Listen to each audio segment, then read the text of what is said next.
God's chosen ones never go to church. And before you gasp, before you judge, you better ask yourself what church you're even talking about. Because if you think God's elect are defined by pews, programs, and potlucks, you've already missed the gospel. I'm not here to entertain you. I'm not here to make you feel better about your lukewarm walk. I'm here to tell you the truth. Some of you are more faithful to your Sunday schedule than you are to Christ. And hell will be filled with churchgoers who thought attendance was obedience. Do you honestly believe that going to church once or twice a week somehow makes you right with God? Do you honestly think that the Almighty looks down from his throne and is impressed with your suit? And walked into a building and sang 3 songs before checking your iPhone during the sermon? Let me tell you something that will shatter every shallow assumption that you've been clinging to. God is not fooled by your routine.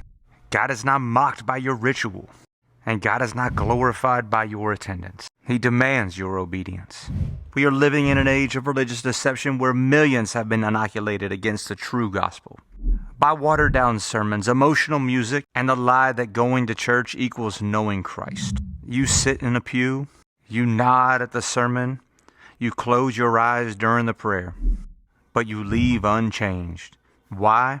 Because your heart is still dead in sin. You are not a follower of Jesus. You're a fan of religious culture. The Pharisees went to synagogue. They tithed, they fasted. They knew the scriptures better than most pastors today. And yet Jesus said to them, "You are your father, the devil." Why? Because their hearts were unrepentant. They loved the appearance of holiness, not the reality of it. They clung to the structure but rejected the spirit. They worshiped the God with their lips, but their hearts were far from him.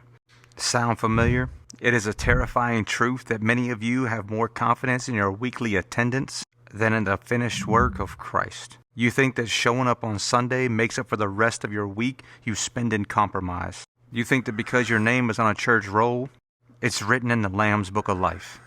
You are trusting in your religion and not in the Redeemer, and that trust will damn you. Let me say it plainly, and the true Christian life is not 1 hour on a Sunday. It is the complete surrender of every part of your being to the Lordship of Jesus Christ. It is the daily crucifixion of self. It is holiness in secret, not performance in public. It is not about what you do in a building. It's about who you are when no one is watching. Amen.